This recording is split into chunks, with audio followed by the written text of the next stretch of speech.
Hey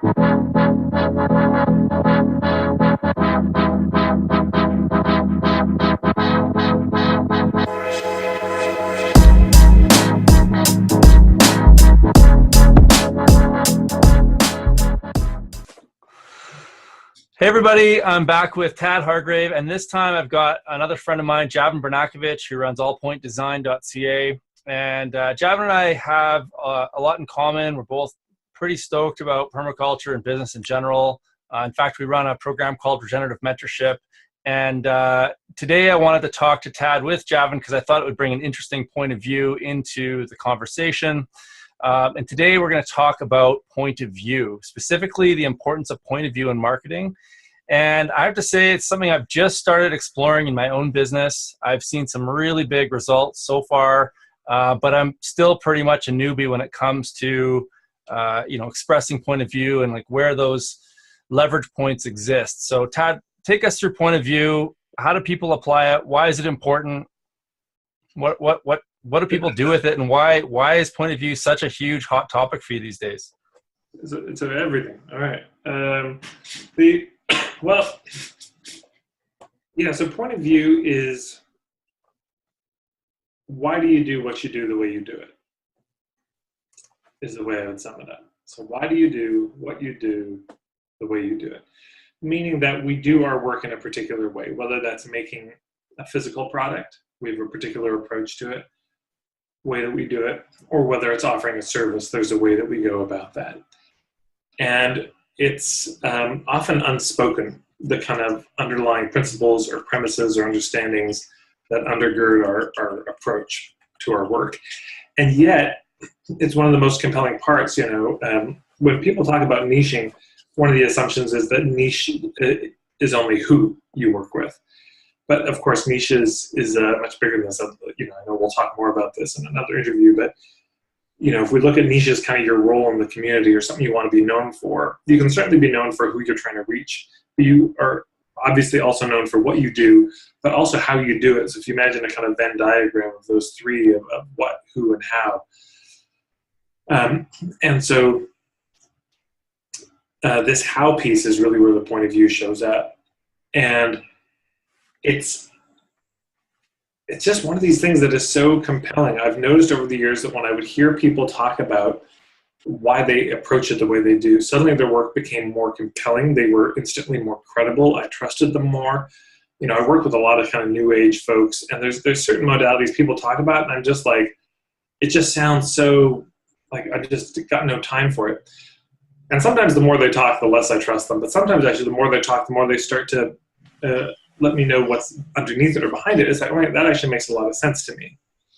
And it builds credibility. So, in marketing, there are three things that need to be established right away: relevance, credibility, and value. And the relevance is the thing that needs to be established instantly. So this is when they go to your homepage on your website. You've got 3 seconds to grab them. It's the headline on your sales letter. It's the subject line in an email thing. Do they see it as relevant to them or not? Because if they don't see it as relevant, they're not paying attention. So the third piece is the value piece. So this is where your offers come in. And basically they're just looking at saying, okay, I pay this much and I get this back. Does that seem like a good ROI? Is that a good return on investment? And if so, I'll buy. So there's a lot to say there about crafting really good offers. But in between the relevance and the value, there's this piece of credibility. And this is a piece I see skipped over almost entirely in most marketing. So much marketing is just hit the relevance as hard as you can, stick in the knife, twist it. Doesn't it suck to have your problem? It's so terrible. Don't you want this better thing? And here's the solution. And that happens in sales letters. That happens in live intro workshops, where the whole intro workshop is really a covert pitch. And it's like 30 to 40% that first part of like really building the case and telling your story and how hard it was. And, and then there's a lot of it is the pitch, sometimes artfully done and sometimes not. And then there's, 30, 40% maybe that's the sharing the content. And often that content that gets shared is not that good. So what I'm sort of proposing is this flip of like 5% relevance. You should be able to establish relevance very quickly. It doesn't take a lot to do. You don't have to belabor the point. Once everyone's on board, move on. And then the pitch, it's 5% too. You don't need to take a lot of time for this. But the thing that I think people most want to hear is this point of view piece, which is what establishes credibility. Because then they're going to say, because they're sitting there going, okay, this is relevant. I'm dealing with this issue. And so it's either I want to buy the kind of thing this person's selling. So I want to buy, handmade gardening implements, that were made by a local blacksmith or whatever. I want to buy that. Or I want to hire a permaculture designer to come work with me. Or I want to hire a midwife or a doula or yada yada. But then, it's like, so I've got this particular problem. It's like I'm on island A, I've got some problem, some symptoms I don't like. I want to be on island B with some result. So then it's like, well, what's the route that you take from island A to island B? How do you do that journey? What's your approach to it? What's your philosophy, your perspective, your take on things? And because especially if it's going to be a lot of money, this is where people are like, can I trust this? Is this credible to me? Is this going to be a good return on investment? So much of that doesn't actually show up in the offer. It shows up way before in where you say, look, this is my take on things. So you're dealing with this disease. Okay. There's a lot of perspectives on how to, handle this disease. There's this one, there's this one, this one. Here's my problem with those, and here's the case I want to make. And therefore, here's the approach and the protocol and and if it makes sense to you, then you're more likely to say yes. And I mean, this gets back to something we talked about in the last interview, that the reason marketing feels terrible is because it's all about trying to get the sale, trying to get people to say yes, rather than establishing if it's a fit. But the thing we didn't really go into in depth is that the whole, like 99% of is it a fit or not, once relevance has been established, comes down to point of view. Do I resonate with and feel aligned with your perspective and your take on things? Because, when people come into an intro workshop, they're kind of sitting upright. And throughout a presentation or reading a sales letter or watching your videos or whatever, they start either leaning in towards you or they start leaning out away from you. Just based on do they feel aligned with your point of view. So if by the end of, let's say you do a 2-hour presentation, if by the end of it, they like you as a person, but also they're kind of leaning in pretty heavily, you could have a crappy offer and they still might say yes. Not a perfectly put together offer, but they like you, they like the way you see things, so they're willing to do. But if they're leaning way out, I don't care how slick and how good your offer is, they're not going to say yes. So this isn't about trying to get everyone to lean forward. It's more just you're sharing your take on things, and the people who are aligned with that will start leaning forward. And then those are the people who'd be interested in your offer. But so this point of view shows up, in presentations, but also this is what all your blog content comes down to. This is what all the videos you would record. I mean, Rob, you've done some killer videos in the last little while that are point of view, sharing your take on things. Everything from the big cosmological, are humans just terrible for the planet, to takes on particular, permaculture issues. So this can happen over time too. It's not just people sit down for 2 hours, but they start to trust your take on things. And it's funny, I just did a consultation this afternoon with a woman who's working around money stuff, coaching people with money. And she's just like, one thing she said that grabbed me so hard, she said, when you look at like Napoleon Hill and the T. Harv Ekers and the Robert Kiyosaki's, all these big names and the kind of money, Tony Robbins, she's like, if we keep doing that for the next 10 years, if that's our blueprint, we don't have a planet if that's the way we approach it. And I said, I want to see you make that case. Right. I want to see videos and articles and where you make that case in 1,000 different ways. That's a real core kind of point of view for her. So it's such an important thing. It's, to me, one of the core pieces, and it's always there is the thing. Everyone's got one. It's always there, but it's usually under the surface. And so to me, the compelling idea is, what if we take it and articulate it and bring it forward in such a way that it is explicit and overt? So do I start heaping accolades on you at the beginning? That seems a little early. I should leave that to the end, right? Tad, as usual, the work you do and how you do it, it's so well articulated. When you're talking about Island A, Island B, somebody going from the Isle of Woe to the Isle of Solutions and the journey that comes across, And you hit something there, which I think is really important. When you're going for something of value and you're actually valuing everything that you're doing as a product or a service, there tends to be a barrier. And it could be the price, it could be the amount of effort you have to put into it. What you put in is what you get out. So there's a lot there. It could be the risk of actually stepping on board. And when there's a polarization, when there's somebody being, okay, well, there's a lot here, the stakes are high, I'm looking at the ship and the ship's okay, but I'm actually looking at the captain. This is the Han Solo moment where you're going, all right, I like this guy. He's going to take us all the way there.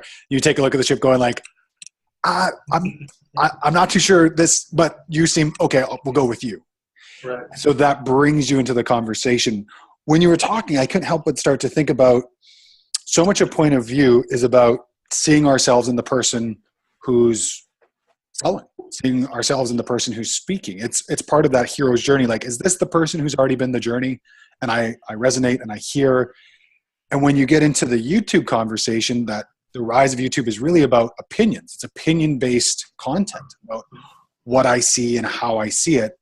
So keeping that in mind, when you've got somebody in front of you, like there are right now, people who are watching this, what are the pitfalls of starting to communicate your point of view and sliding into maybe relevance or sliding into value? What is sort of a pure POV conversation as opposed to a diluted point of view conversation? Whew, okay, there are a number of pieces there. Let me just start with, I think one of the pitfalls is, there's a great book called Polarized by Matt Cumming about this idea of the kind of leaning in and out you get, but that the more opinionated you are, the more polarized the response is going to be. So if you say pretty middle of the road things like, I think eating whole foods is healthy, great. Not a lot of people are going to, but if you say cooked food is poison, or if you say, raw food is poison, whatever, you start to get a much more polarized, whoa, So that's one of the pitfalls, is that it can be kind of seductive because you get hooked on the reaction, and it becomes the same game in a different way. People say, aha, I'm using point of view marketing, so I'm not doing this manipulative thing. Finally, I'm off the meat hook of manipulating people. So I'm just going to share my point of view so that I get such a big reaction, so that it polarizes the marketplace, so that people say yes. Okay, so then it's still the same goal of trying to get people to say yes at the end of the day, It can still be used as a shock thing that's not sincere, that's not honest. And so what I'm trying to say is the point of view is we're asking people to be honest and vulnerable. That's what I'm asking my clients to do. Just be honest and vulnerable. Be real with people about how you see things, and know that that will create a polarized response. And that's just how it is. It means more people say no, but also more people say yes. So I don't know. It can just be seductive to want to keep saying, push the provocative edge a little further, because then you get to take a stand on something, and then there's certain people online who are just trolls and who like to just stir things up all the time and say the most provocative thing. And I don't know if that particularly serves anything except mayhem and discord. Then in terms of the difference, how do you distinguish between point of view and this kind of credibility piece and the relevance? To me, relevance is just there's two ways to look at relevance. One is, are you looking to buy this kind of boat? Done. Relevance established. You want to buy a Spanish galleon? I sell Spanish galleons. Relevance conversation complete, So it doesn't take much. This whole niche conversation, it's just, so that's one is, do you want to buy the kind of thing hey, I make this kind of art. Do you like this kind of art? You do. Great. Relevance solved. Now we're moving into a different conversation. Or the other one is, it's not the boat, but it's the journey. So, hey, are you on this island and you want to get to this island? Yes. That's it. That was all it took, So it's relevance. It's so funny. I've got this 90-day home study course on niching that I'm just releasing, but so it seems 90 days, that's a lot. To come up with something that you could say in 10 seconds seems like a drag, but it's true. Of course, that's not the whole part of the point of niching, but relevance does get established very quickly. For business, the simpler it is, the better in terms of relevance. So there's that. The value piece is real simple. The value piece is just, you pay this much money and this is what you get. Boom. That's it. That's the whole conversation about value. And then, I mean, do people have questions about it? Sure, but that's basically it. So the more complicated piece is this middle piece. And the thing I would also say is, I'm not saying the boat isn't important or the quality of the boat isn't important, because people, there is a kind of a algebra people do in their head of like, I trust you more as a captain, but your boat's shitty. But you don't seem trustworthy as a captain, but your boat's really good. And so, we're all doing the algebra on this, I think, all the time in business interactions. Or at least I do. So I wouldn't say it's an either or thing. I think we're often doing that. But the other thing I'd say to what you said, Javin, about the, people, we're often looking at like, have you done the same journey as me? That's true. There is this, you've gone through what I've gone through, whether it's a health challenge, relationship, money, existential, meaning you've just installed the same kind of thing on your property that you're trying to, or you've done that multiple times. You've gone through it. You made this journey from island A to B yourself, and you've done it a bunch of times. You've helped other people. But to me, it's not just that somebody has suffered. That's the thing. Because it's not particularly useful if they've just suffered and gone through pain, unless they come out of it with a point of view. Mm. You know what I'm saying? Like, unless they come out of it saying, I learned something from that.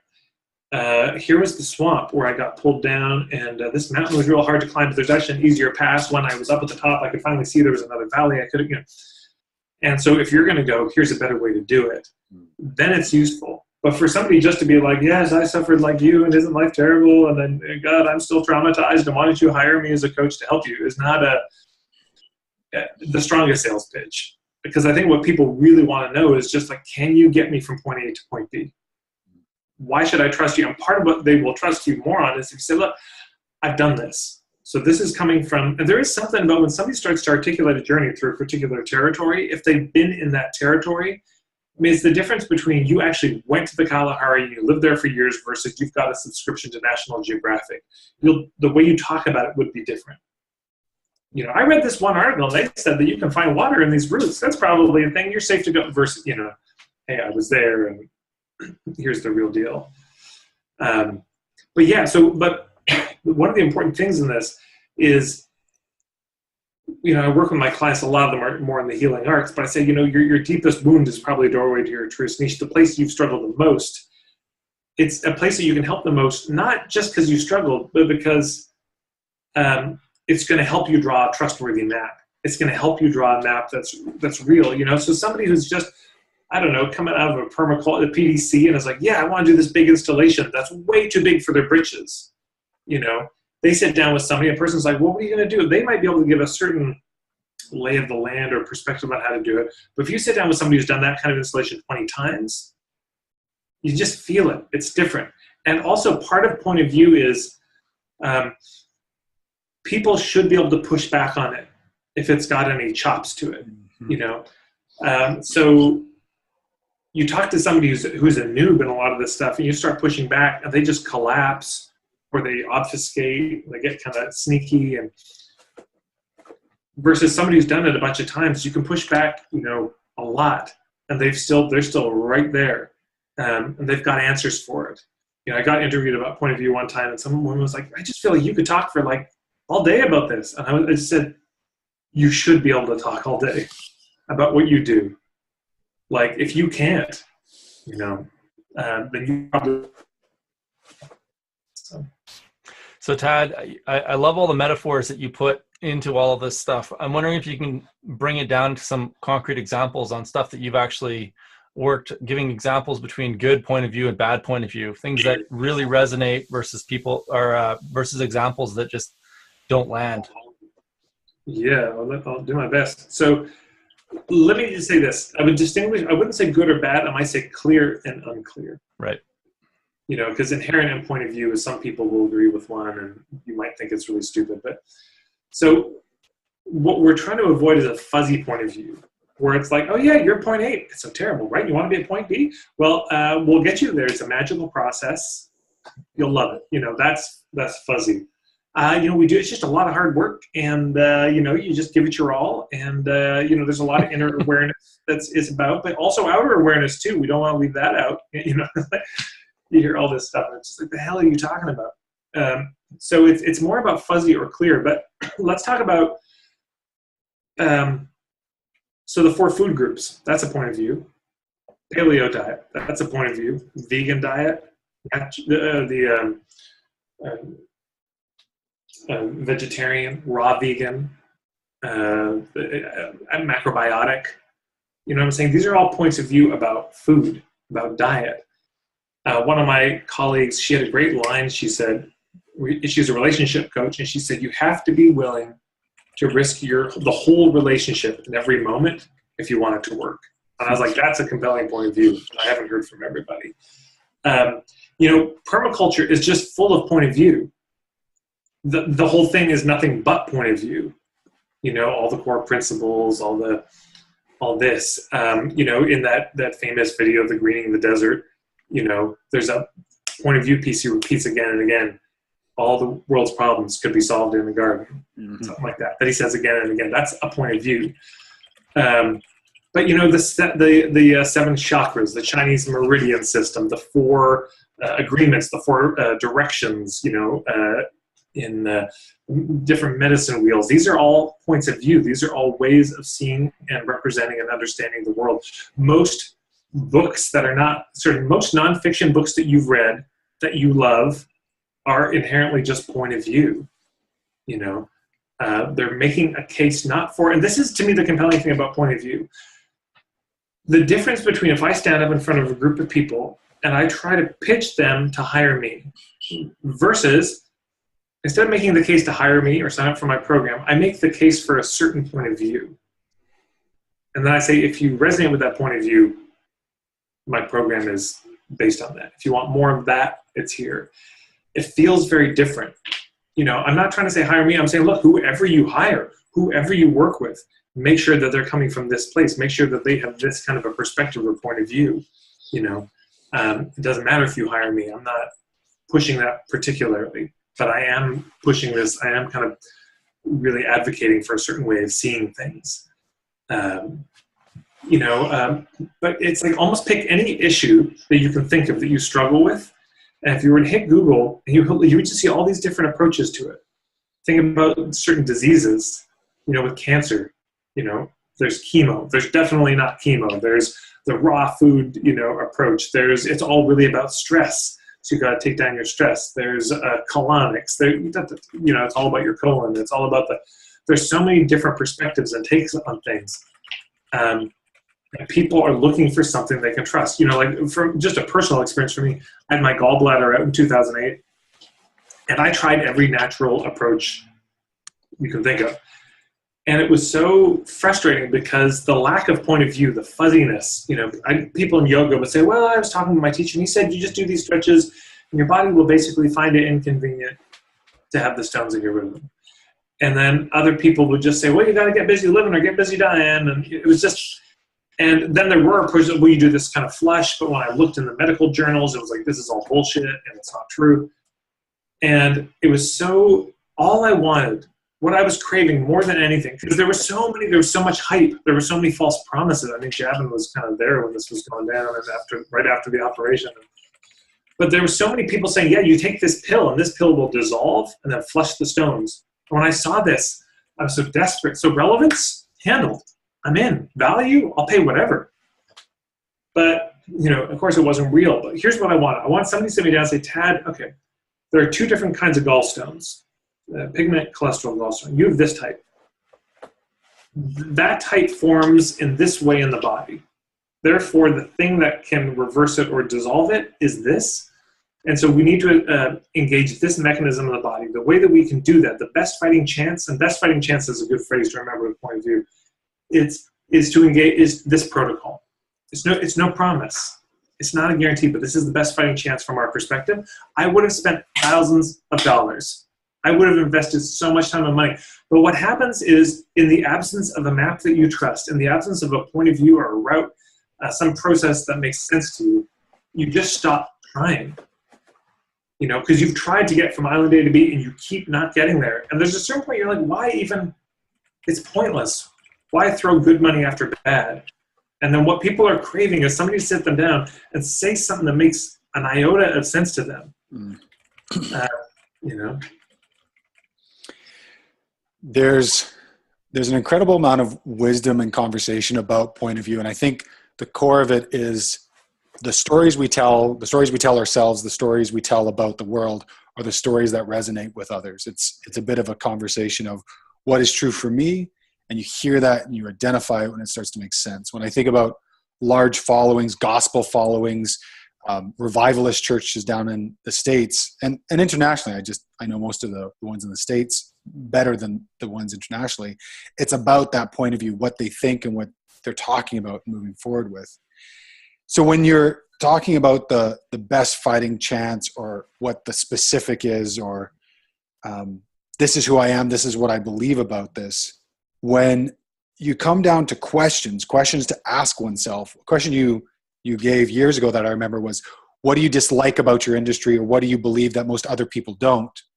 To wrap up this session on point of view, what are some good questions for people to ask themselves to understand their point of view, and where can they learn more about point of view? So yeah, questions to ask. I mean, those questions are really good. It can be very helpful to just do a rant. I mean, that could be on Facebook or just be privately. But yeah, what is it that frustrates you? What are you sick of in your industry? What's the bullshit that you see that you just want to call out? That's a handy place to start. But there are a few different levels. Here's a few exercises I would give people. One is, let's say somebody comes to you and they say, I want to build this thing that you make yourself. I can't hire you for whatever reason, but I want to do it myself. Or I want to make that journey you take people on. I want to do it. I can't hire you. What are the steps that I need to go through generically? And you're kind of like, oh man, how soon are you leaving? 5 minutes. Like, I'm fine. And they give you a napkin, a pen, and you're just like stymied. But you're like, okay, I love this person. They're going to do it anyways, so I might as well give them the best fighting chance they got. What steps would you give in what order? What's the syntax? So that's what I call the route. And you have a different set of steps than somebody else might have. So this is part of it. It's like, what are the steps that you would take them through? And if you struggled with that issue yourself, what did you learn? What are the steps you wish somebody had given you back in the day? Second question would be, it's just what are your top 10 principles or premises your work is based on? So what are the top 10 beliefs, the top 10 ideas, the top 10 core things? And this is something I recommend sharing with a lot of people to get feedback, because this is the forest being too close for us to see. You can't see the trees or however that goes. It's we're too used to it. It's so common for us. So you can write out, here are the main ideas. And these ones won't have a syntax in the same way, but there will be some loose logical flow often to them. But for certain people who are, let's say, spiritual coaches, I'm like, so premise number one might be, there's such a thing as spirit or God. Right. Because if people don't buy that, you're out. It's probably not going to be a fit if that's really central to your work. But yeah, you start to think, okay, what are the core ideas that everything else is based on? And again, I would write this out, and I would err on the side of too long for the first draft, and share it with 5 or 6 people you trust. Put it in a Google Doc, have them comment on an email. You can, even if you're bold, if you want to put it on Facebook, but you want to just, because people start saying, what? That's not true. What about this? And that first draft isn't going to be worth much. But once you put it through a few iterations of feedback from other people where you actually have to defend it a bit, no, that's not what I'm saying, or clarify. No, I see what you mean. No, I meant this, not, this is how I define that word. Okay. Then it starts to have some heft to it. And then the fourth thing, think about, is kind of if you had to draw like a map of the terrain, because you've got a route, but that route's got to go on a map. It can be interesting to start to think, okay, what are all the elements of this journey? Because there will be some elements that are very familiar. The person in the problem, oh yeah, I recognize that. And there will be some they won't recognize at all. It's like, oh yeah, I want to get a better landscape. Sure, so I need seeds. That's the thing I know. I need soil, right? And then a permaculture person might come in and say, yeah, but have you considered the sun exposure or how the water moves on this part? That literally they've never thought about that. Also all this stuff that as a permaculture person you'd bring, that they're just like, I never even considered that was a part of this whole thing. So that would go on the map too. So you can start to draw it out. There's a woman I know who's a death doula. So it's like, well, what would go on that?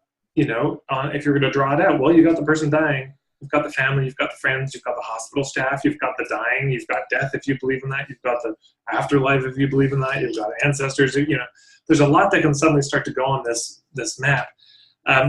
Or if you're an atheist, none of that. So part of it is when you start to show a map to people, it's like, this is my sense of it. This is my sense of everything that's involved. And based on that, here's the route. That's when people really start to trust you. Because if they look at your map and it's like, that is a sketchy, that's like, just imagine if you went down to a harbor and there was a sea captain and this map is clearly 500 years old. And you're like, that island doesn't even exist anymore. What the hell, How much do you trust them versus if it's a very up-to-date map? You're more likely to even trust whatever route they plot on it. So those are the three sort of aspects of it. And if people want to learn more, if you go to marketingforhippies.com, under the products tab, there's a book called Point of View Marketing. I think it's just marketingforhippies.com/POV book. And there's a whole book with a workbook with like 60 questions to dive deeper into this whole point of view business.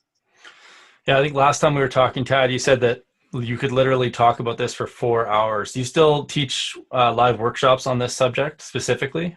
I don't for the point of view stuff because I found I can either talk for an hour and a half about it, and that's probably enough, or it has to be a much longer process, over days and days. It's just hard for this one to get people started because it digs in so deep. A lot of people, when I work with them around point of view, they're kind of shocked and surprised at how much there is, and how much there is to say. So I don't teach any live workshops about it, but every once in a while I'll do an online program about it if people are on my email list. But the book is probably the best thing to get started. Great. Thanks, Tad. Well, make sure that you check out Tad's website, marketingforhippies.com, and keep an eye on the channel because we're going to be talking about lots of other aspects around marketing. So thanks so much, Tad. Thanks, Tad.